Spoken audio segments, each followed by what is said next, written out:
Boa noite, pessoal. Sejam todos muito bem-vindos a mais um Papo de Domingo com as engenheiras do Nesul. A nossa convidada de hoje é a engenheira ambiental Marina Celandepá e ela vai estar aqui contando um pouquinho do seu histórico, desafios e sugestões para o futuro das próximas engenheiras que estão iniciando seu curso e também fazem parte do seu dia a dia no ambiente de trabalho. Olá, Marina, tudo bem? Olá, olá Cláudia, olá meninas, é uma satisfação estar aqui com vocês, batendo esse papo, em pleno domingo, essa galera que está nos assistindo aí, sejam todos bem-vindos, muito bom estar aqui com vocês. Que bom, Marina, muito obrigada.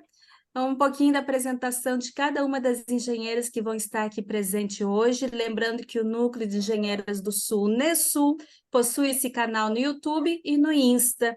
E em cada entrevista, domingo, nós alternamos as engenheiras que estão mais direcionadas à área de atuação das nossas convidadas. Passo a palavra para a Vanessa. Tudo bom, Vanessa? Boa noite. Boa noite, Cláudia. Boa noite, meninas queridas. Olá, Marina. Muito obrigada por ter aceitado o nosso convite. É um grande prazer revê-la depois daquele dia da palestra belíssima no CREA. Bom, eu sou engenheira, como todas vocês, e como a Marina até mencionou naquela palestra, eu gosto de coisa que eles sabem que é engenheira sanitarista e ambiental, ele já vem, e lá vem as com cheiro, né? Ou é Essa lixo, galera do ou é cocô, né? esgoto, lá vem a galera cheirosa. Então, como você, eu também sou engenheira sanitarista e ambiental, e estou muito feliz com a sua presença aqui. Você só vai iluminar e contribuir ainda mais com todos os seus conhecimentos. Muito obrigada. Obrigada, Vanessa. Vamos escutar um pouquinho a Graciele. Olá, meninas, boa noite. Obrigada, Marina, por ter recebido o nosso convite, né? É uma honra a gente estar entrevistando você no nosso grupo de mulheres, né? Que são um exemplo para outras meninas, né? Meu nome é Glaciele, eu sou engenheira eletricista em segurança do trabalho e vamos lá, a gente está aí para ouvir hoje. Obrigada, Graci. Passar para a Escila. Olá, Escila, tudo Boa bem? noite, meninas. Boa noite para quem está nos escutando. Obrigada, Marina, por ter aceitado o nosso convite. Com certeza, a Marina é uma pessoa que vai agregar muito na nossa apresentação de hoje. E meu nome é Sila, sou engenheira civil, sou empresária e, como todas nós, temos as suas dificuldades aí. Hoje a gente vai conseguir entender um pouco como que foi a vida da Marina, né? Que é uma história muito interessante. A gente já escutou um pouquinho, né, da história da Marina e com certeza vai agregar muito para todas nós. Que bom, Escila, obrigada. Bem, nós falamos um pouquinho, nos apresentamos, e o tema dessa live é o Sistema de Tratamento de Efluentes no Brasil e no exterior. Marina, agora é com você. Estamos todas curiosas para você contar a sua história de vida até escolher a engenharia. Legal, Cláudia. Obrigada de novo, meninas. Vamos lá. Como já bem apresentada, eu sou a Marina. Sou formada em engenharia ambiental. Meu mestrado e doutorado são em engenharia química. Atualmente, eu sou professora da Universidade Tecnológica Federal do Paraná, do campus Dois Vizinhos, e atuo nessa área aí de sistemas biológicos de tratamento de efluentes. Como brincamos aqui, eu e Vanessa, né? Somos da Kombi do Cocô. Junta essa galera do Brasil aí, né? E a gente trabalha com esse grande desafio ambiental e tecnológico, que é resolver parte dos problemas que nós temos e o impacto ambiental relacionado à falta do gerenciamento adequado, né, dessas atividades produtivas, sejam elas agropecuárias, agroindustriais, relacionadas ao manejo desses efluentes ou desses dejetos de animais. Minha jornada começou na engenharia de uma forma um tanto quanto inesperada, né? Não lembro se eu comentei aquele dia com vocês, mas na minha época de ensino médio eu era atleta profissional de vôlei.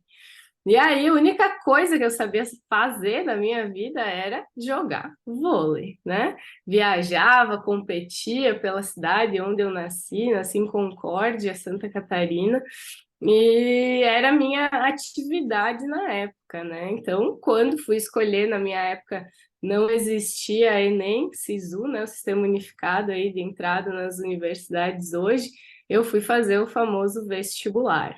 E aí foi uma escolha árdua, né? Meu pai, minha mãe, minha irmã, tenho uma irmã 2 anos mais velha do que eu. Minha mãe já atuava na área da enfermagem aí. Minha irmã já foi para a área da farmácia, porque se identificava com essa área da saúde. E eu não sabia muito bem para onde ir, como jogava vôlei, pensei, horas, né? Vamos fazer o quê? Educação física. Cheguei feliz, contente, saltitante, né? Falei, pai, tomei a minha decisão. Vou fazer educação física. Meu pai disse, não vai, né? Quando a gente não decide, tem que ter o pai e a mãe que decidem por nós, né? Meu pai, com sua visão, e sempre foi um cara, meu pai é alfaiate, mas sempre teve uma aptidão muito voltada à parte das exatas, e com uma visão aí do que estava acontecendo na época, né? Estava muito em voga aquecimento global, gases de efeito estufa. Então, ele me deu algumas opções aí de engenharia. Falou, você pode fazer qualquer engenharia, né? Então, meu vestibular foi uma miscelânea, assim. Tentei engenharia civil, viu? Esse engenheira civil aí também. Fiz arquitetura e urbanismo, fiz odontologia para agradar minha mãe, aí, né? E aí fiz também o vestibular para engenharia ambiental. E por uma série de contexto, no momento da situação, resolvi ir para engenharia ambiental, pensei, vou ali, né? Vou ali, já volto para agradar o meu pai, vamos ver o que vai acontecer. E aí entrei na engenharia ambiental. E para sorte do meu pai, mas principalmente para minha, né? Gostei muito dos primeiros períodos do curso. Larguei a atividade profissional de vôlei, que na época era remunerada e pagava relativamente bem, para entrar na época na Embrapa Suínos e Aves, que é uma instituição de pesquisa que nós temos e fica lá em Concórdia, Santa Catarina. No início, para trabalhar com um projeto utilizando resíduos de gordura de frango e suíno para produzir biodiesel. E aí comecei a trabalhar nesse projeto e pega a gordura daqui também, né? Já estava com um pezinho ali no efluente, né? Mas ainda não totalmente dentro da galera do cocô, porque eu via eles lá na parte ambiental, estação de tratamento de efluentes, pensei, nossa, tem doido para tudo nessa vida, né? E aí, por um acaso do destino, quando estava desenvolvendo e trabalhamos em um projeto grande durante 1 ano e pouquinho no biodiesel, minha orientadora na época veio a falecer. Ela teve um infarto, e aí o projeto ficou órfão, né? Também, bem como todos nós na época. Valéria, pesquisadora que mora no meu coração, foi minha segunda mãe por muito tempo, aos anos que convivi com ela. Também tive muitas experiências alojando pintinhos em aviários, lá dentro da Embrapa, né? Coisas que a gente desenvolve durante a graduação. E aí, o professor Ayrton, que é um pesquisador que trabalha nessa área de sistemas biológicos de tratamento, me chamou, me convidou para integrar a galera dos sistemas de tratamento de efluentes. Falei, bora, né? Estamos aí, não tenho mais projeto, não tenho mais muito o que fazer, vamos lá ver o que vai acontecer. E assim iniciou a minha jornada na parte de tratamento biológico de efluentes. Sempre brinco que mais importante do que às vezes a gente encontrar aquela menina dos nossos olhos, né? Aquilo que a gente gosta de fazer, aquilo que brilha o nosso olho, é mais importante a gente saber aquilo que a gente não quer fazer, né? E como que a gente sabe isso? Fazendo, né? Tendo essas primeiras experiências, eu acho que é isso que a nossa formação acadêmica nos permite, vivenciar coisas que dentro da matriz curricular dos cursos a gente não consegue viver, mas com estágios, iniciação científica, palestras, eventos, semanas acadêmicas, a gente consegue desenvolver e participar de uma forma mais efetiva. E aí comecei a trabalhar com o cocô, literalmente, né? Eu brinco, a gente tem que discernir quem são os engenheiros da merda e quem são os engenheiros de merda, né? O da pro D muda drasticamente a situação. Como? Então, nós temos, né, Cláudia? Nós somos engenheiras da merda, né, Vanessa? Mas não de. E comecei a trabalhar com sistemas de tratamento de efluentes. Nós temos duas grandes linhas de pesquisa, e que é o que acaba acontecendo aí no Brasil e no mundo também, né? Gerenciamento e tratamento voltadas à remoção da matéria orgânica, do carbono, que é o nosso poluente de grande preocupação ambiental durante muito tempo, com tecnologias baseadas aí na digestão anaeróbia, nossa famosa produção de biogás, que tem uma galera trabalhando com isso agora. Tivemos recentemente também a publicação do primeiro panorama do biogás aqui no Brasil pela CI Biogás, no Paraná. Isso, dentro do Balanço Energético Nacional, mostra a importância e o crescimento exponencial dessa atividade no Brasil, seja pela utilização de resíduos sólidos urbanos, né, captação em aterros sanitários, ou utilização de outros substratos aí, outras biomassas que a gente tem que também podem ser utilizadas, né, para produzir biogás. E quem ganhou realmente todo o meu coração foram alguns bichinhos diferentes dentro de sistemas biológicos de tratamento de efluentes, que assim, né, gente, existem algumas bactérias que fazem parte desses processos de tratamento, que são os bichinhos fantásticos, né? O que a gente tenta fazer hoje em laboratório é imitar a natureza, né? Aquilo que já acontece espontaneamente na natureza, dando condições favoráveis para fazer isso um pouco mais rápido, porque a natureza já não está mais dando conta de fazer, né? Como é que a gente tratava os nossos efluentes há alguns anos atrás, né? Nem digo milhares de anos atrás, lançando isso em corpos hídricos, né? Onde que as cidades começaram a se desenvolver? Ao redor dos rios e lagos, né? Que nós temos aí. Aí, literalmente, o que não é visto não é lembrado, né? Joga lá para dentro, tá indo lá para o vizinho, ele que cuida dessa situação. E, obviamente, o volume que nós tínhamos há alguns anos atrás, a natureza conseguia absorver isso, né? Sem causar um impacto ou um dano ao meio ambiente. À medida que nós tivemos toda a revolução industrial, o crescimento exponencial, o aumento da população, das indústrias, das atividades produtivas, esse volume já a natureza não consegue absorver, né? Não consegue autodepurar nos seus corpos hídricos. Aí entram nós, né? Os engenheiros aí que resolvem trabalhar com essas coisas bem doidas e colocam a mão na massa para tentar desenvolver bioreatores, tecnologias que vêm mitigar e tratar os poluentes que a gente não quer que sejam lançados para a natureza. E dentro desse grupo complexo de micro-organismos e reações bioquímicas que acontecem naturalmente nos nossos ciclos biogeoquímicos, nós temos um bichinho específico que se chamam bactérias anamox. Não sei se eu posso falar palavrão aqui nessa live, né, Cláudio? Mas essas bactérias são do caramba, né? Existem bichinhos que são muito eficientes, mas existem bichinhos que são ultra, mega, super eficientes, né?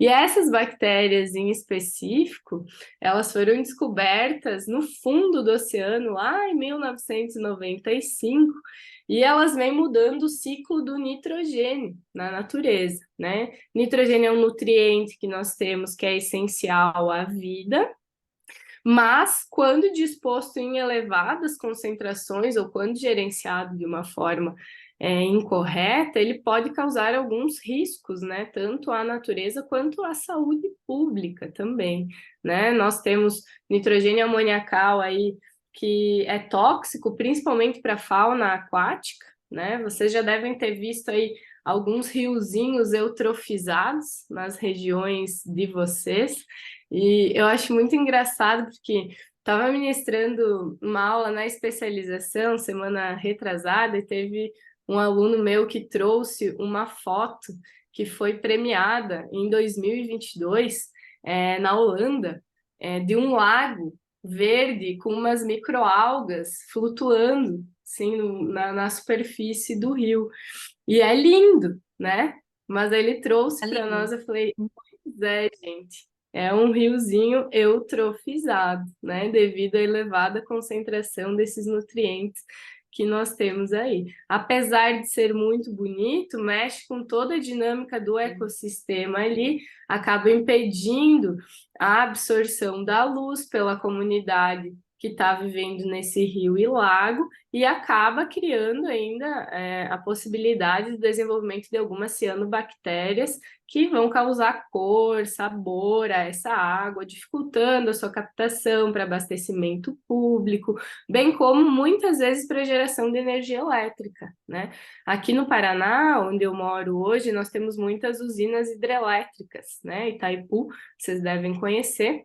E as águas têm muito problema de eutrofização, e esse desenvolvimento dessas macrófitas são um problema para as turbinas, né? Muitas vezes entope, causa dano nas tubulações, então a gente tem que evitar.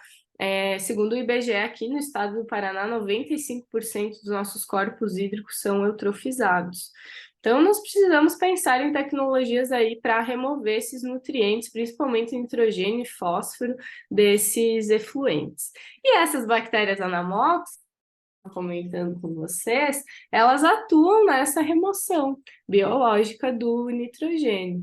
Então, a partir da sua descoberta, muitas tecnologias acabaram sendo desenvolvidas utilizando esses micro-organismos visando a remoção de nitrogênio. E quando eu comecei a trabalhar com esses processos, eu tive algumas curiosidades relacionadas ao funcionamento dessa rota metabólica e um incômodo muito grande, porque como elas eram relativamente novas, né, e ainda são bebês, 1995 descobertas, a gente não sabia muito bem quais eram as melhores condições operacionais para elas funcionarem, em que tipo de reator nós colocaríamos elas, e isso foi despertando uma curiosidade muito grande da minha parte. E aí eu comecei a pensar bom, temos que começar, então, a pensar em configurações de reatores, e aí fazendo um curso de engenharia, né, que permitam e favoreçam o crescimento desses micro-organismos, respeitando algumas particularidades que elas têm de inibição. Apesar de serem muito eficientes, elas também são muito sensíveis. Eu brinco com os meus alunos de mestrado e doutorado. Vocês têm que chegar no laboratório, tem que dar bom dia, tem que fazer um carinhozinho no reator, né? Elas são sensíveis, tem que conversar, pedir como é que foi o final de semana, para elas comerem bem, né? Tratarem aí os poluentes que a gente precisa que elas removam. E aí eu comecei uma saga, né, desde a época da graduação, de tentar encontrar uma tecnologia que conseguisse trabalhar com esses micro-organismos de uma forma muito eficiente.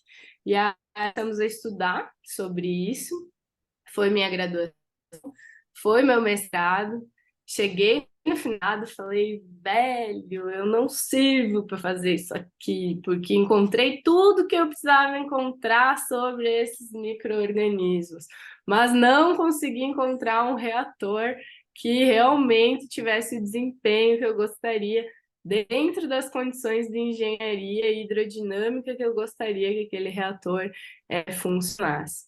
Então, foi um período de muita dificuldade e frustração da minha vida, porque eu testei mais de 20 tipos de configurações de reatores, mesclando uma em outra, para tentar encontrar um ambiente anóxico, anaeróbio, junto com aeróbio, para que houvesse uma simbiose dos micro-organismos e a eficiência global de remoção de nitrogênio fosse atingida.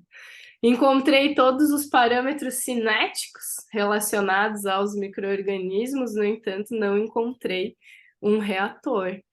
E aí falei, não pode ser que eu estou fazendo a coisa certa, né? E chamei meu orientador, então, para ter uma conversa. Foi no posto de combustível, lá em Concórdia, em Santa Catarina, para falar para ele que eu não faria o meu doutorado, né? Que estava tudo aí caótico, né? Na defesa do mestrado já, e não tinha encontrado, gostaria de encontrar, estava frustrada, desanimada com os resultados, e ele me falou uma frase assim que muito me impactou, né? Ele olhou para mim e disse que eu estava sendo, naquele momento, a maior decepção da carreira profissional dele, e que se eu não havia encontrado um reator, por que então eu não criaria um?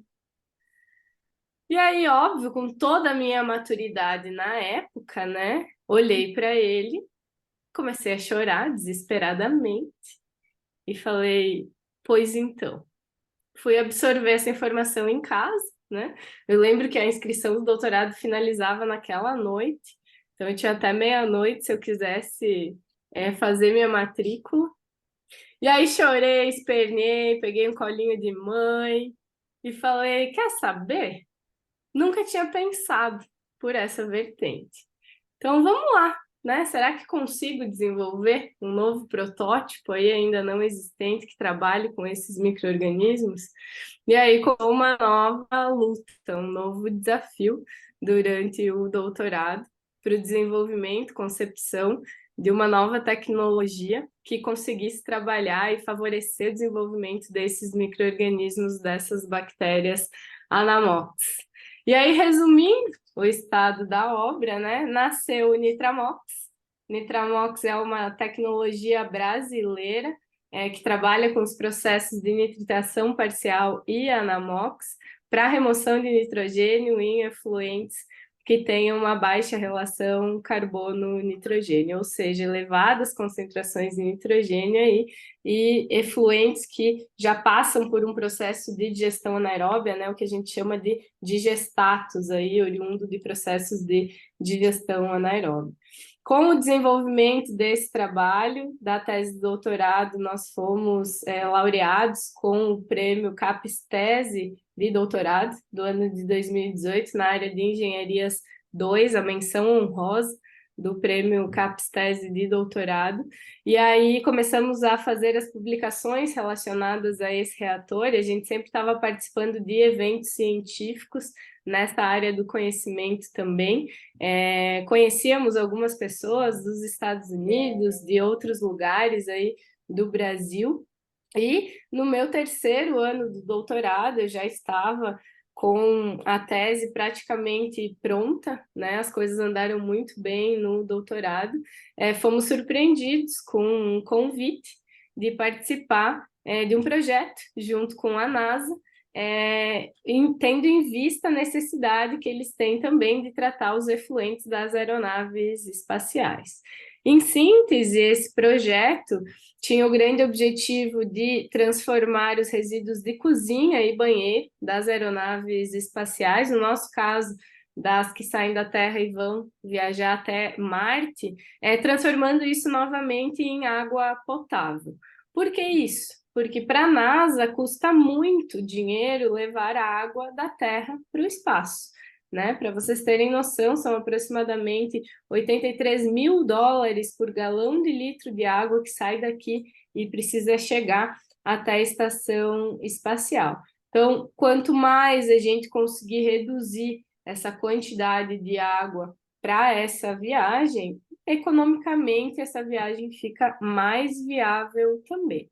E aí iniciou-se mais um desafio nessa carreira profissional, né? Recebi o convite para ir para lá, aceitei, dei até uma titubeada na época, né? Falei, não, não pode ser, isso aqui é um trote, não estão falando sério comigo, né?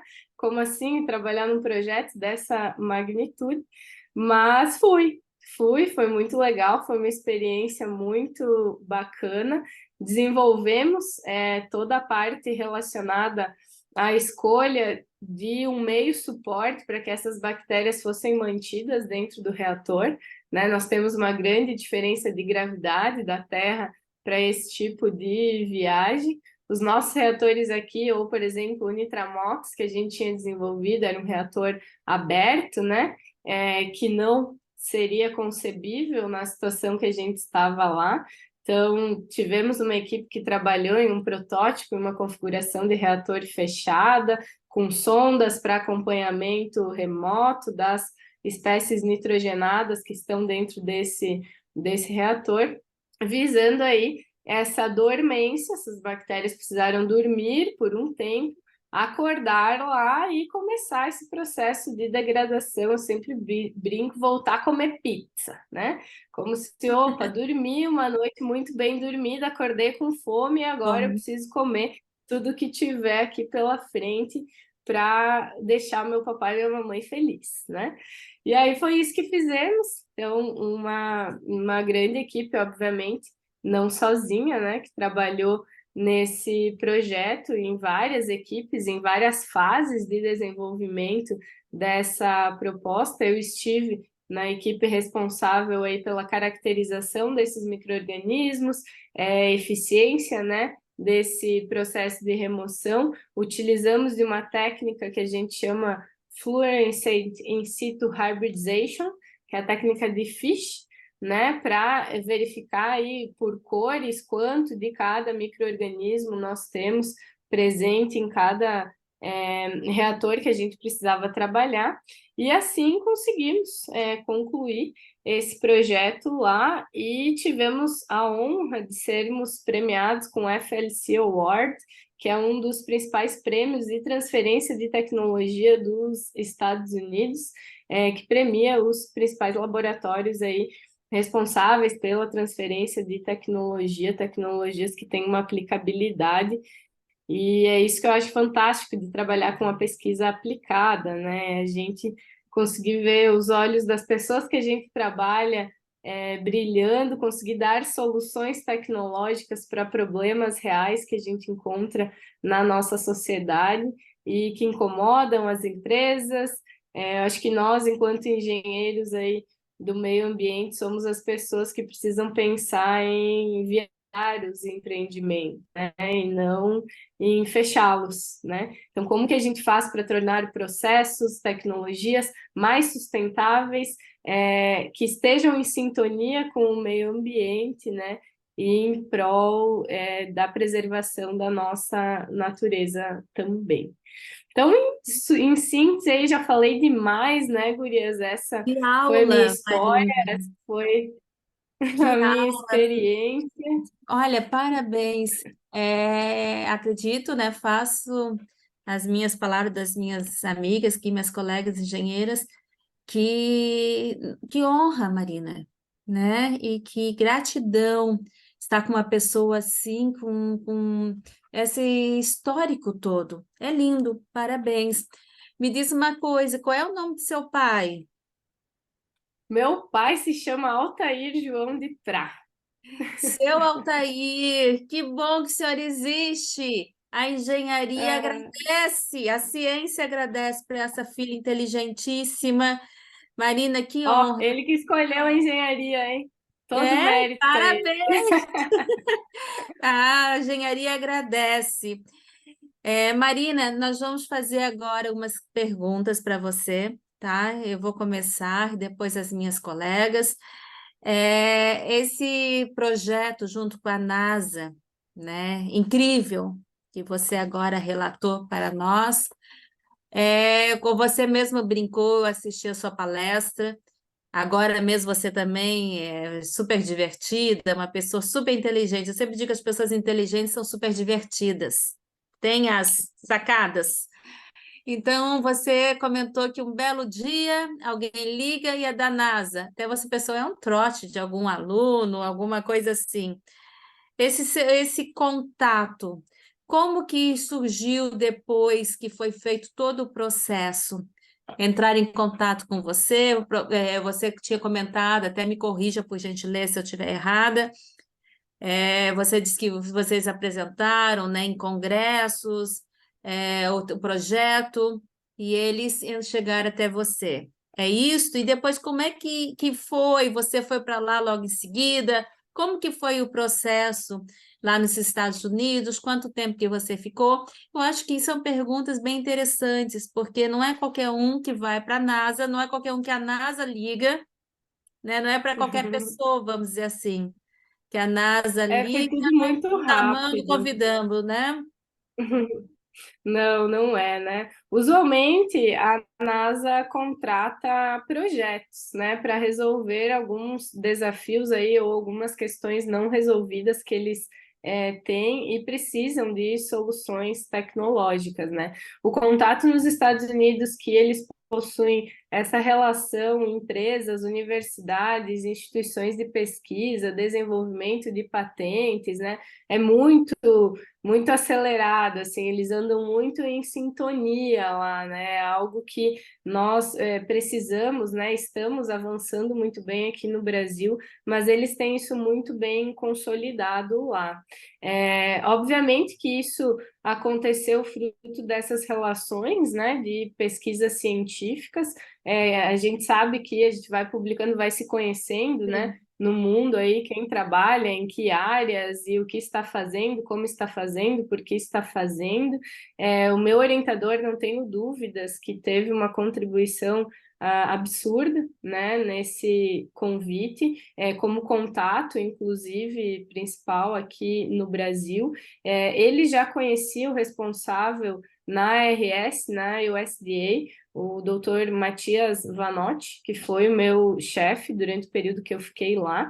Então, eu estive diretamente vinculada à ARS e à USDA, né? Que é como se fosse a Embrapa daqui do Brasil, é mais ou menos a USDA que eles têm lá, né? A gente vê aqui a loginho da USDA geralmente nos orgânicos, quando a gente compra nos supermercados, algumas coisas naturais certificadas pela USDA, né, o departamento deles de agricultura lá. Fiquei em Florence, na Carolina do Sul, trabalhamos lá. Tudo aconteceu muito rápido, assim, Cláudia. Do contato que eles entraram, na primeira vez assim que eles entraram em contato comigo, eu tive 3 meses e eu já estava lá nos Estados Unidos. Então, óbvio, vem todas as questões, né? Meu Deus, será que o meu inglês, como ele está? Por isso que eu sempre falo, né?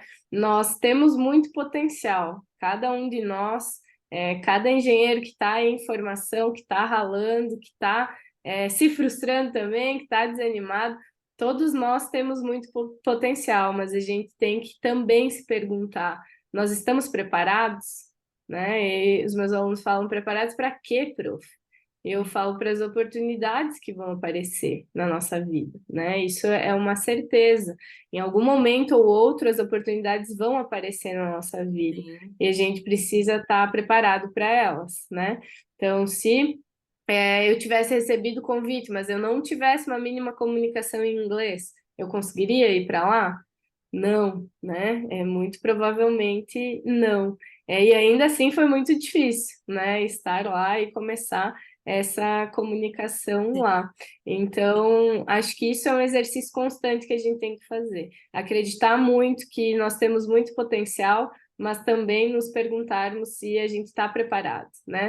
Para qualquer oportunidade que pode vir a aparecer aí na nossa vida e que a gente não deixe ela passar, porque talvez ela não passe 2 vezes, né? Então foi uma questão aí muito rápida, de organizar todos os papéis, né? Como foi um convite do governo americano para ir para lá, as coisas foram muito mais fáceis, né? Obviamente, todos os papéis já estavam prontos, tive que só atualizar passaporte, pegar e buscar o visto, e aí fui para lá. E fui para lá e desenvolvemos esse projeto.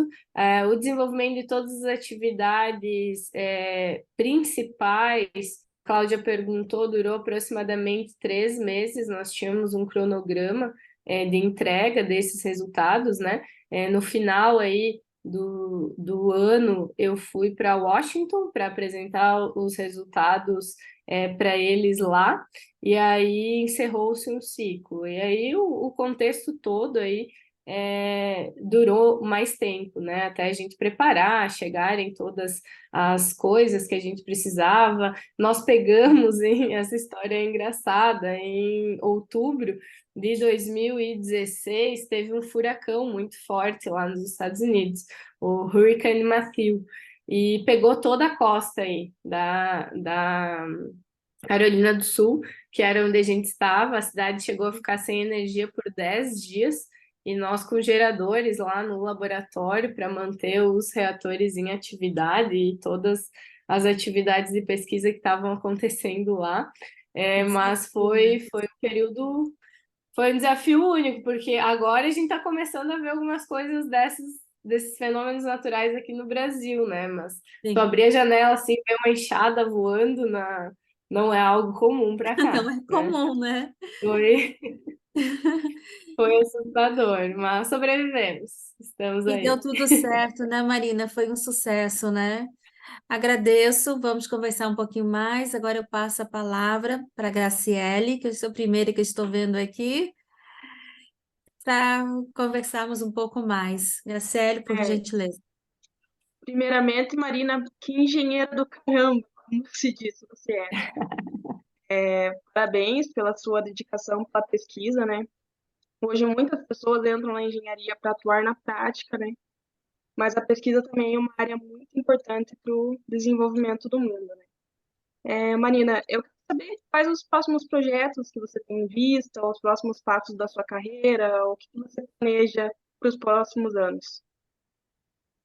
Ah, legal, Graciele. Então, nós começamos, desde que eu ingressei na UTFPR aqui, eu recebi o anúncio do concurso, que eu tinha sido aprovado no concurso quando eu estava lá, né?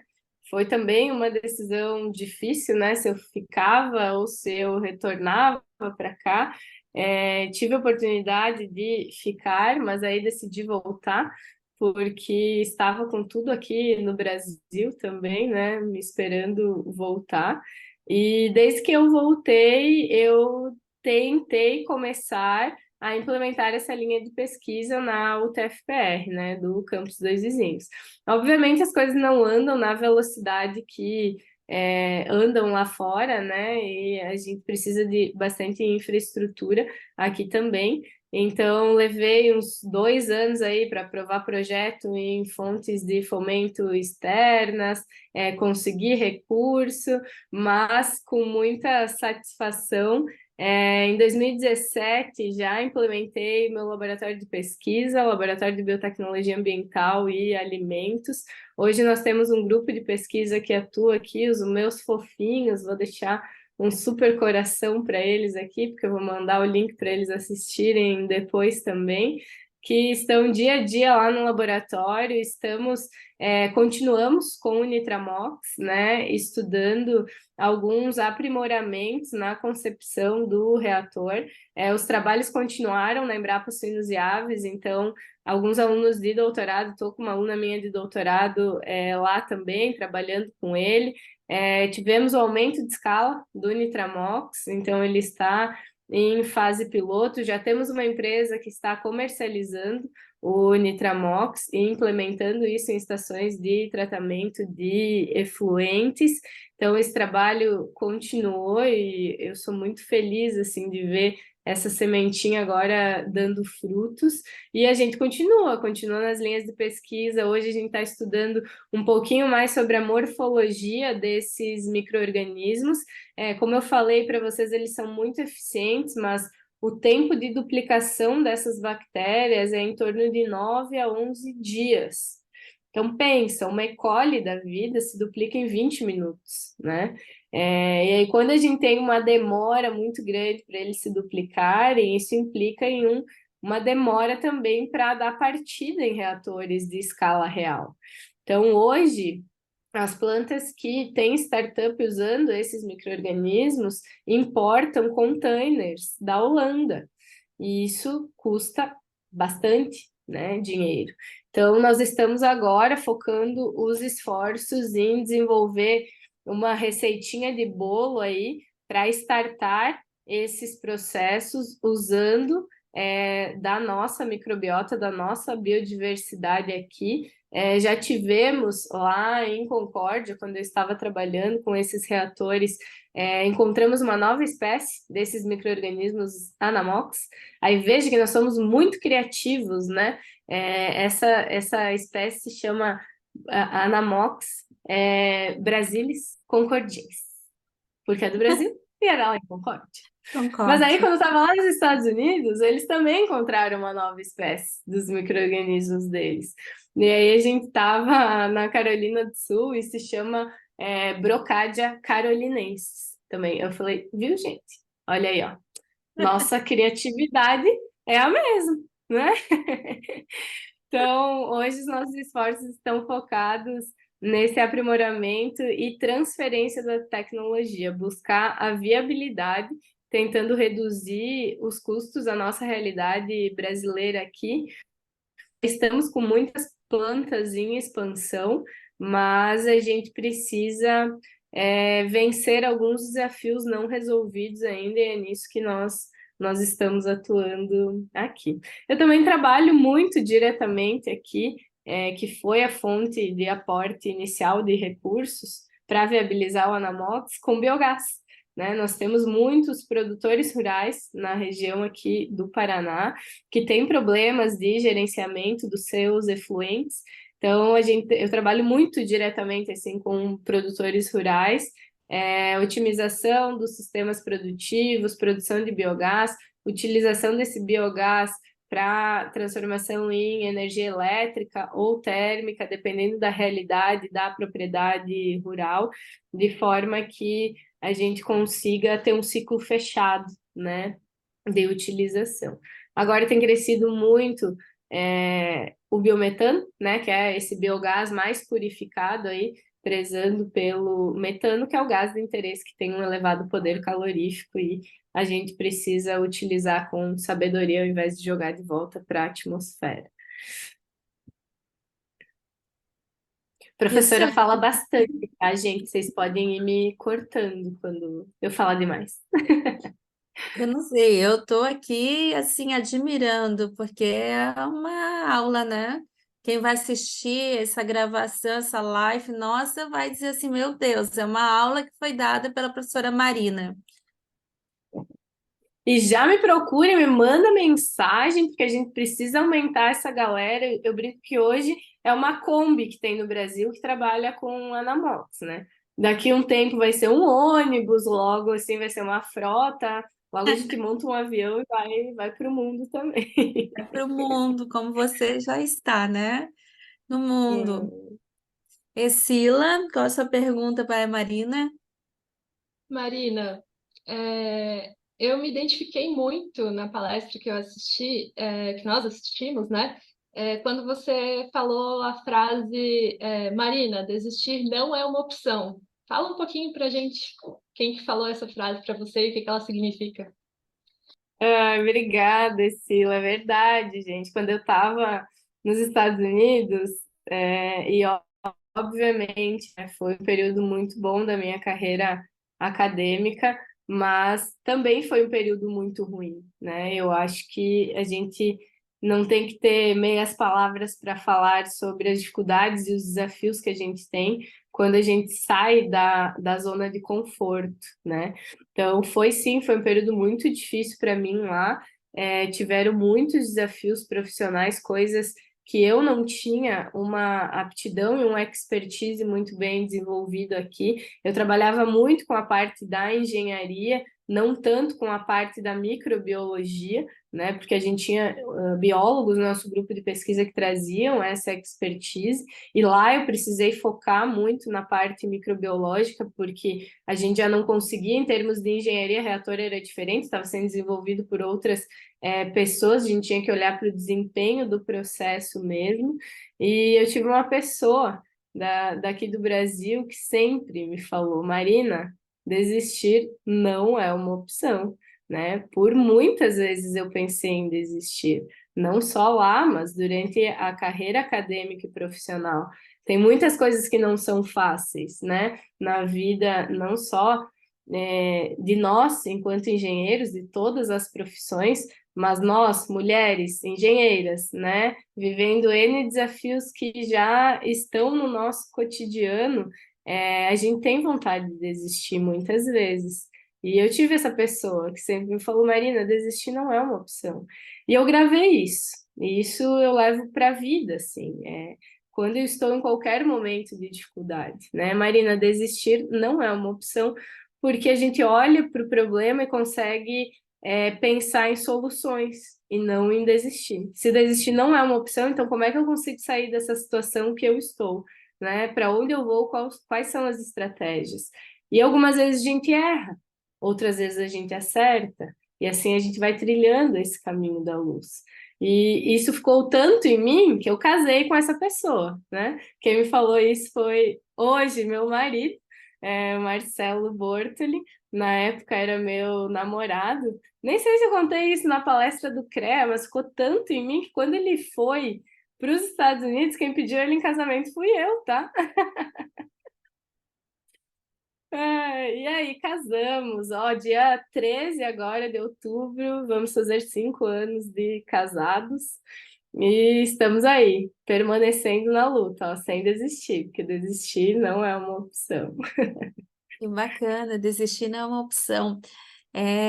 Que bonito isso. Eu estava até analisando o teu Insta, né? Para hoje, conhecer um pouquinho melhor a Marina, como todas aqui, acredito.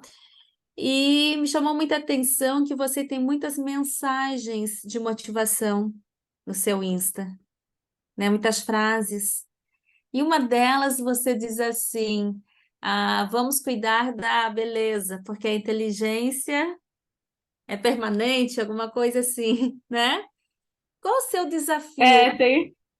né? Porque essas frases, isso é motivação para você, aí nós postamos o que nós gostamos, né?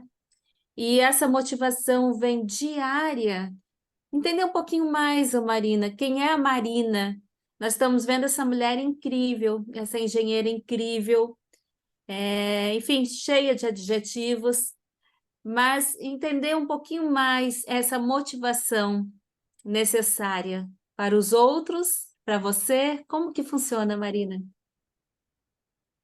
Eu acho que nós somos parte das pessoas que nós convivemos, né? E muito sobre as dificuldades que a gente passa e aprende, assim. Eu uso muito uma frase que diz que pensar dói, por isso que poucos o fazem, né?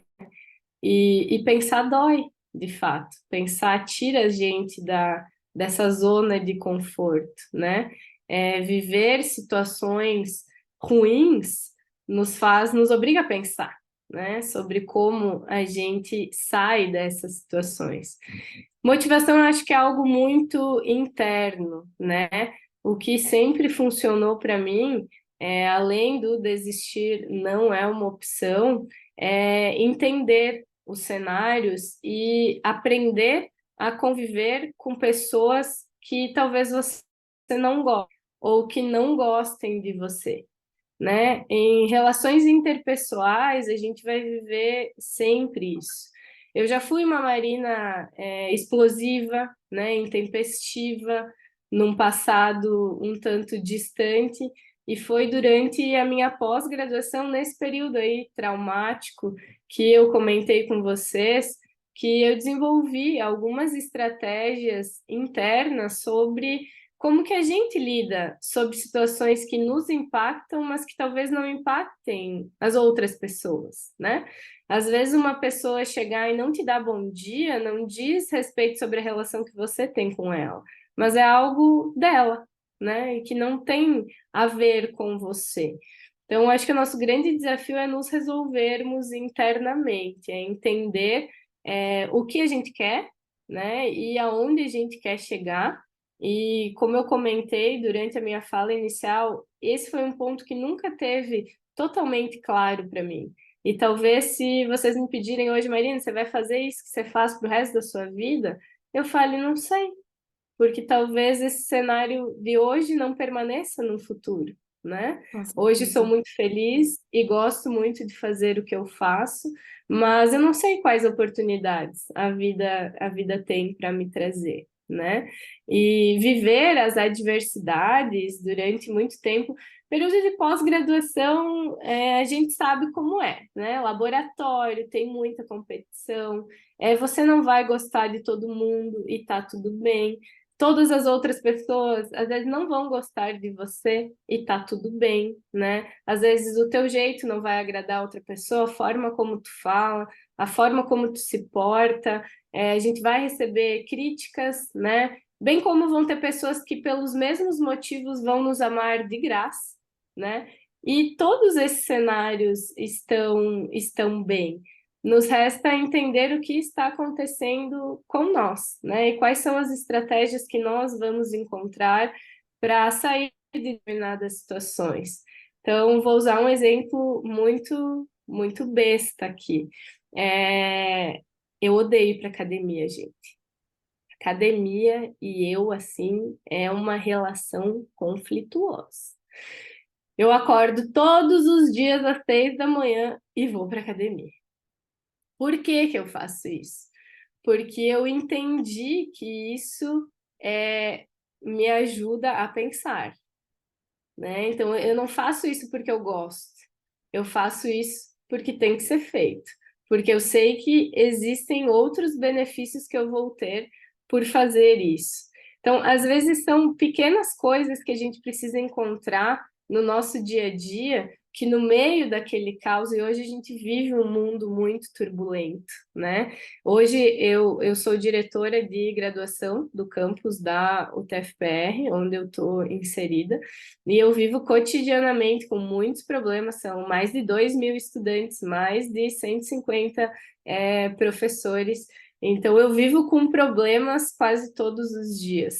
E aí eu tenho minha equipe, obviamente, na diretoria de graduação, né? E quando eu assumi a gestão do campus, a gente montou um planejamento estratégico para os 4 anos de gestão, e uma dessas coisas do planejamento estratégico é uma comunicação e um diálogo mais simples e eficiente. E a gente fez uma conta no Instagram, né? E trabalha, se comunica com os estudantes de uma forma um pouquinho mais divertida do que por e-mail. Mas, obviamente, isso talvez assim, a bactéria da unha do boizinho lá, dentro de um planejamento estratégico de gestão, visto a importância da pasta da diretoria de graduação. Mas às vezes está um caos no campus. Eu abro, nós trabalhamos com o Trello aqui, que é uma ferramenta organizacional.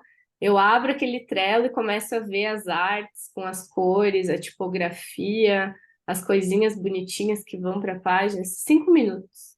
Aquilo, eu falo, ai, que massa, ai, que fofinho, ai, que bonitinho. E aí, pronto, passou, aí eu volto para o caos. Sabe? Então, eu acho que são As essas ferramentas, estratégias, né? Que vai isso, trabalhando. que a gente precisa se conhecer, né? Que a gente precisa se Sim. conhecer e valorizar, porque às vezes isso é importante para o macro? Não, mas é importante para você. Então, dê prioridade para aquilo que é importante para você. Às vezes você não vai conseguir fazer, né? Mas existe algum momento que você vai precisar parar, vai precisar organizar essa ordem no caos e vai ter que lidar com a sua situação conflituosa. E eu acho que isso ajuda muito, assim, Com certeza. a manter a motivação, né? Motivação. Até gravamos uma live, a Vanessa estava, daqui era a Vanessa comigo e a Ju. né, Vanessa, que a gente falou. E agora eu vou passar a palavra à Vanessa para fazer a pergunta e depois nós fazemos o encerramento. Obrigada, Marina. Ótimo.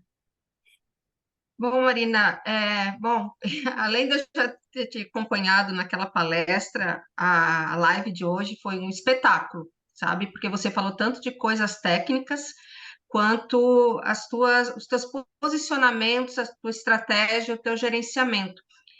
É fantástico ver a questão do autoconhecimento e valorização de todas as pessoas que fizeram e fazem parte da tua vida. E isso tu menciona em vários momentos, então não é assim aquela fala que foi projetada. Você falou desde a questão dos seus pais, da sua irmã, do seu esposo, daquela professora que faleceu, mas ela deixou o seu legado, do professor lá do posto de gasolina, dos seus alunos, entre tantos outros momentos que você valorizou todas as pessoas que em algum momento fizeram parte da sua vida. Seja, às vezes, de uma forma desafiadora ou de uma forma te impulsionando, porque, na verdade, todas te impulsionaram, né? Ou seja, pelo amor ou pela dor, ou porque eu vou conseguir. Então, é muito interessante ver esse teu lado da gratidão, da valorização de todas as pessoas e acredito que de todos os profissionais que trabalham com você também, né? Com todos os alunos. Eu acredito que deve ter uma lista de alunos para quererem que você oriente nos trabalhos. Então, assim, e eu, quem sabe, no futuro, estou na Kombi do Anamox também, eu fiquei imaginando o pessoal da Kombi do Anamox, e aí eu fiquei, Eu vou amar, Vanessa! Já pensou? Ia ser um arraso. Aí agora é uma Kombi, daqui a pouco é uma van, daqui a pouco, quem sabe, um motorhome, um trailer e uma ferrovia inteira, um trem, Dona Mox. Aí cada um com seu nomezinho. Olha que fantástico. Que sonho, E eu tô vejo vendo que as esse pessoas... futuro. Vamos olhando, vamos vislumbrando. E eu penso tanto que ainda tem a ser descoberto, tanto que já foi descoberto, tanto que ainda tem que ser descoberto, né? Porque é uma vastidão, né? E você deve ter inúmeros pesquisadores que estão engajados nessa pesquisa.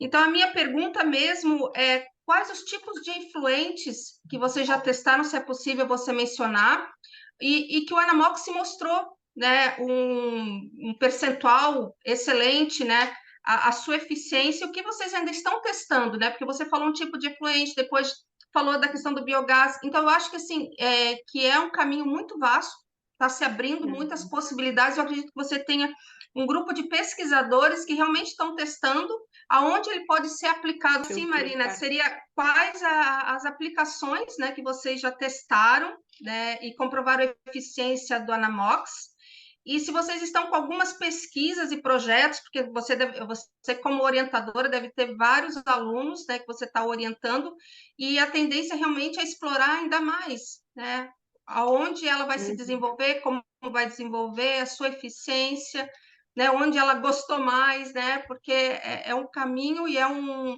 trabalho muito vasto, né? Então, seria Com isso. certeza, Obrigada. Vanessa, é uma ótima pergunta. Nós já testamos diversos tipos de efluentes para tratar, para usar na MOX, né, para tratar.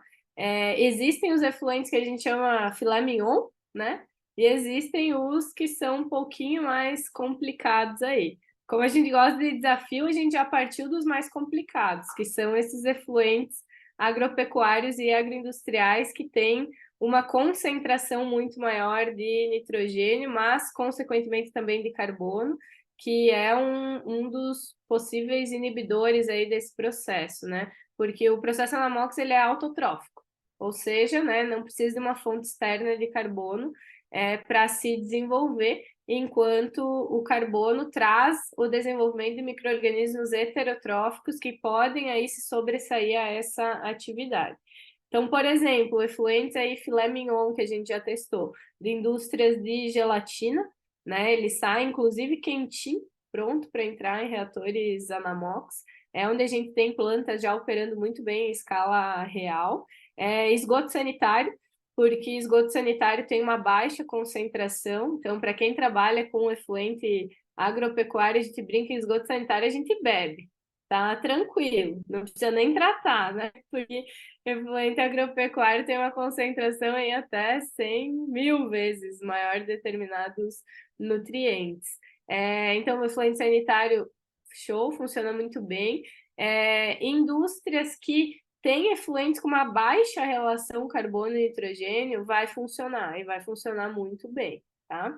Efluentes que já têm uma relação um pouco maior, ou seja, tem um remanescente de carbono, o desafio tem que tomar um pouquinho mais cuidado, né? Eu sempre brinco, a gente não pode colocar uma Ferrari para carregar um grão de arroz e um Fusquinha para carregar um caminhão de arroz. Porque se a gente colocar as tecnologias para funcionarem onde elas não foram feitas para funcionar, elas não vão funcionar. E a gente sabe, né, no nosso dia a dia de engenheiros aí, que isso acontece muito, infelizmente. Obviamente, as empresas precisam vender os seus produtos, mas ainda falta uma consultoria técnica no pós-venda. Porque o produtor rural, ele não vai saber as particularidades de operação de determinados processos, por exemplo, bem como determinadas indústrias não têm como produto final o seu efluente. É um produto X lá, o efluente é um passível, um subproduto que precisa ser gerenciado com cuidado. Por isso, nós precisamos de profissionais técnicos que atuem e trabalhem e saibam o que estão fazendo nessas áreas, né? Então, essa tecnologia, ela funciona muito bem. Não conheço nenhum efluente que tenha nitrogênio que não possa ser aplicado, respeitando as condições de contorno de, obviamente, é um processo biológico, então, se eu tenho uma indústria de detergentes, de insumos aí de produtos, cujo objetivo é matar micro-organismos, eu tenho que tomar um cuidado muito grande em escolher aplicar um tratamento biológico ali, né? E acontece, né? Às vezes acontece dessa aplicação, então pode ser que não funcione. Por quê? Porque a tecnologia está sendo colocada num lugar onde ela não foi feita para ser colocada. Então, com estudo, com calma, a gente consegue fazer sim. Um spoiler aqui, nós estamos trabalhando com a bioaumentação e bioprospecção de micro-organismos anamox em lodos de estação de tratamento de esgoto. E esse é o trabalho de uma das minhas alunas de mestrado, e a gente está conseguindo resultados bem bacanas e surpreendentes relacionados a isso. Mostra que o Anamox, ele está por aqui, né? Ele está por toda a nossa biodiversidade. A gente só precisa respeitar desses bichinhos, saber trabalhar com que vai dar certo, vai funcionar. Então, eu espero voltar aqui daqui a um tempo, ter esse bate-papo gostoso para contar para vocês que a gente desenvolveu aí uma receita de bolo para facilitar a implementação desses processos aqui no Brasil e já trazer os cases aí de implementação prontos para vocês também. Nossa, e com certeza irá voltar.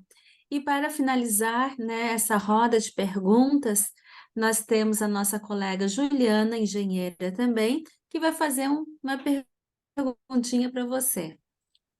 Ju? Oi, Marina, meu nome é Juliana e eu faço doutorado aqui nos Estados Unidos. E eu vi que você também fez o seu doutorado de sanduíche, né? Você fez uma parte do seu doutorado aqui nos Estados Unidos. E me conta uma coisa, como é que foi a sua adaptação aqui nos Estados Unidos, qual universidade que você foi, e o que você achou de mais similar e o mais diferente também em relação às comparações da sua universidade, do seu laboratório nos Estados Unidos e no Brasil. Obrigada, viu? Beijo! Que legal, Juliana! Beijo para você também. Isso que é fantástico dessas tecnologias de comunicação aqui, né? De poder conversar com qualquer lugar do mundo. Espero que você esteja tendo muito sucesso aí também no desenvolvimento do seu trabalho. Juliana, uma ótima pergunta. Na verdade, eu não fiz doutorado de sanduíche, tá? Eu fui convidada para participar como pesquisadora visitante pela ARS USDA, então também não foi uma universidade, mas uma instituição de pesquisa que eles têm lá, né, junto com a Pancópia, que é uma empresa privada que está diretamente vinculada aí a esse projeto com a NASA. Mas as grandes diferenças são muitas, assim.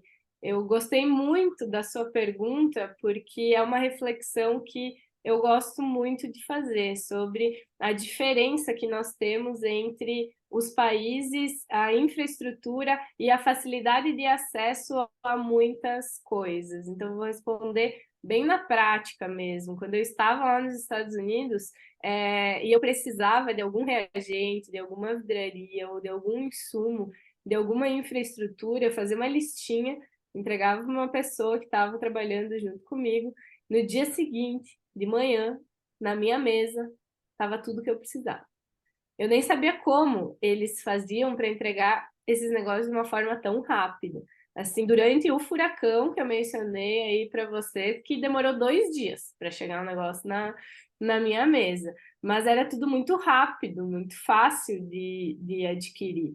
E aqui no Brasil nós temos uma dificuldade muito grande. Agora nós temos que planejar aquilo que a gente vai comprar o ano que vem, prever a execução do ano inteiro. E pesquisa, a gente sabe que é um dia depois do outro. Tu chega hoje no laboratório, os bichos estão comendo, no dia seguinte eles não estão comendo, tu tem que ir lá conversar, entender o que aconteceu, encontrar as respostas para tentar solucionar aquele problema. Então, isso é uma das dificuldades que a gente tem aqui no Brasil, que eu senti bastante diferença de lá dos Estados Unidos. Outra coisa que eu senti muito também é essa conexão entre empresa privada, universidade, transferência de tecnologia, né? Aqui no Brasil a gente ainda tem que romper algumas barreiras de confiança das empresas com as universidades para juntar esse conhecimento, entender que ninguém vai roubar o dado de ninguém e que a gente está trabalhando em prol da solução de algum desafio específico. Mas o que mais me encanta e me orgulha daqui do Brasil é que, apesar dessas diferenças que nós temos de infraestrutura, de serem países com tempos, né, diferentes, de maturidades diferentes, é que nós, em nível científico, estamos de igual para igual com eles. Então, eu sempre falo, talvez a gente esteja aqui, porque frente a todas as dificuldades que a gente tem, todos os obstáculos que a gente precisa vencer aqui no Brasil em termos de administração, burocracia, relacionada à pesquisa, a gente ainda está de igual para igual com eles. Então, isso demanda um esforço muito maior, né, que eles não têm lá e que eu não tive enquanto eu estive lá. Então, eu tenho muito orgulho de ser brasileira, eu tenho muito orgulho do que nós desenvolvemos aqui no Brasil, eu tenho muito orgulho dessas mulheres que estão aqui dividindo esse momento comigo, porque eu acho que somos nós que estamos tentando fazer a diferença, que frente a todos esses desafios permanecemos de cabeça erguida, lutando, acreditando em um ideal, em um propósito, né? Com os valores que nós temos aqui no Brasil.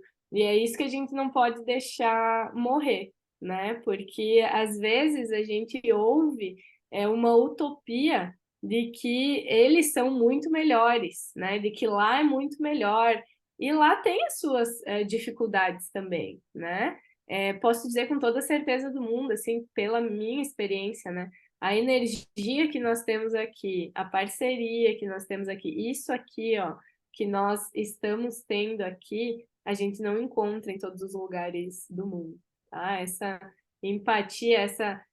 Galera, vamos tocar junto aqui, ó, vamos fazer esse negócio acontecer. E é difícil, e tem dificuldade de internet, e tem dificuldade de aplicativo, e tem dificuldade disso, daquilo e daquilo, e a gente continua aqui. E a gente continua aqui com um sorriso no rosto, a gente continua aqui empolgados, porque eu acho que a gente compartilha de energia, né? E uma das dificuldades que eu tive lá foi essa comunicação também, né? Eu era a única mulher na equipe, e isso não é fácil, a gente sabe que não é fácil aqui no Brasil, lá fora não é fácil também, muitas vezes a gente tem que provar que a gente faz, não basta fazer, né? E são dificuldades que a gente vive cotidianamente. Então, tive muita dificuldade de me comunicar, como eu estava no interior dos Estados Unidos, né? Barbecue, por exemplo, onde eu estava, era carne de porco grelhada, né? Não é como a gente aprende, é churrasco. Não, opa, peraí, não é bem assim, né? Então a gente vai vivendo esses desafios e eu tive no início aí uma dificuldade de comunicação também bem grande, que depois a gente vai estreitando os laços, né? Eu sou uma pessoa que precisa ter esse laço afetivo para conseguir trabalhar e conseguir se desenvolver, né? Eu acho que isso é essencial, isso nos move, a energia, eu me movo com a energia das outras pessoas, assim, por isso, e eu vejo que vocês têm isso também, por isso que a gente tá aqui, né? Independente da hora que for, se fosse meia-noite, nós ia estar aqui na mesma energia, na mesma vibe, rindo, conversando, se divertindo, mesmo se tivesse um caos instaurado no planeta, né? Então é isso que a gente tem que valorizar muito daqui do Brasil, porque não conheço o mundo inteiro, espero conhecer muitos outros lugares ainda, mas não encontrei em nenhum outro lugar ainda o que a gente tem aqui no Brasil, o esforço, a dedicação, a força de vontade que a gente tem de fazer acontecer e faz, né? E acontece. E estamos brigando de igual para igual em publicações científicas, em produtividade e despontando em inovações e pesquisa científica também. Então, adorei a pergunta. Fantástica. Bacana. E, Marina, é interessante o que estás falando, porque o Nessul tem essa carinha, né? Aqui somos mulheres engenheiras, cada uma com a sua característica, mas somos muito felizes estarmos juntas. Nossa reunião é toda segunda-feira à noite e temos essa live no domingo, que nós passamos essas entrevistas, né? Pegamos mulheres incríveis como você. E o intuito é este mesmo, né, de estar divulgando e ter essa união entre mulheres, isso que é importante. Você falou sobre desafios, né? Eu ia fazer uma das perguntas, eram seus maiores desafios. Acredito que você já tenha respondido agora com a sua fala, que foi linda. E eu vou te fazer uma pergunta, mais uma, porque eu fiquei tão encantada com você, Marina, desse só tua trajetória incrível, né? Você saiu do interior de Santa Catarina, uma cidade de Concórdia, você trabalhou, você foi para o mundo e não esqueceu suas raízes, que isso é bonito, né? Isso é muito lindo, né? Essa tua humildade tão grande e tão humilde. Isso que é o que nós procuramos, né? Na nossa sabedoria, nos tornar as mulheres sábias, que é o que nós procuramos, essa evolução, tá? Então, assim, ó, uma mensagem de inspiração para essas novas engenheiras ou para as meninas que querem fazer uma universidade de engenharia, que isso é uma coisa muito bacana, que nós temos que estar puxando essas mulheres para fazer engenharia, né, tecnologia, e para quem está começando na sua carreira, vamos dizer assim, iniciando a faculdade, iniciando a carreira, quem tem o desejo de fazer uma engenharia, uma mensagem de inspiração. Eu acho que tem duas assim grandes frases que que eu gostaria de passar, assim, se eu pudesse. A primeira delas é que nem sempre o caminho mais curto entre dois pontos é necessariamente uma linha reta. Tem muitas curvas, e resta a nós encontrarmos aí o melhor caminho para fazer essa conexão, sabe? E a segunda delas, que eu gosto muito, é uma frase de Arthur, que não diz exatamente assim, porque eu não estou com ela aqui, né? Mas que diz que o grande desafio é nós pensarmos aquilo que ninguém ainda pensou sobre aquilo que todo mundo vê. Digo de novo, o grande desafio é pensarmos aquilo que ninguém ainda pensou sobre aquilo que todo mundo vê, né? Todos nós vemos essa porta que está aqui atrás, né? Eu vejo com a minha experiência de vida, com os meus conhecimentos, com os meus valores, com tudo aquilo que eu aprendi até então na minha vida. A Cláudia vê do jeito dela, a Vanessa dela, Glaciele dela, Escila dela. Cada uma de nós vai conseguir ter uma contribuição sobre a percepção dessa porta aqui.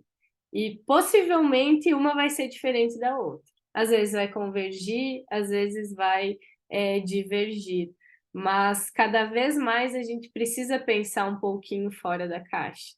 E às vezes a gente tem algumas ideias muito loucas que ninguém acredita, mas que a gente sente que pode dar certo.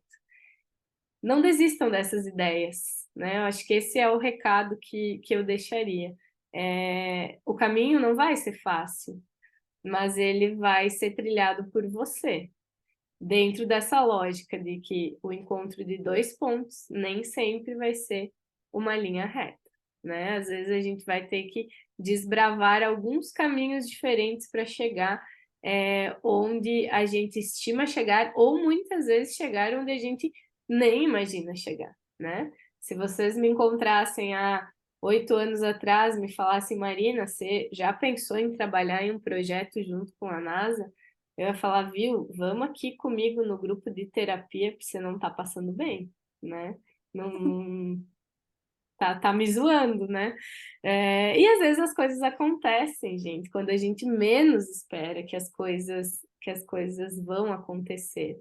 E ter gratidão pelas pessoas que passam pelo nosso caminho, é isso que vocês comentaram, é realmente essencial. Eu fiquei até emocionada, assim, porque eu nunca tinha me dado conta do quanto eu falo sobre essas pessoas, e de fato todas elas são pessoas que fazem parte da Marina que eu sou hoje, né? O meu orientador é meu compadre de casamento hoje, né? Porque vem na minha casa, até hoje estava aqui, chamei para uma palestra, mês passado veio para o TFPR, porque são pessoas que fazem parte da nossa história e não tem como não ter, né? A gente não consegue nada sozinho nessa vida, não consegue nada, né? Mas se a gente juntar, eu acho que isso é o que formam grandes pessoas, né? Eu saber que eu sei muita coisa que vocês não sabem, mas eu saber que vocês sabem muita coisa que eu não sei, e que se nós compartilharmos isso, nós vamos crescer juntos.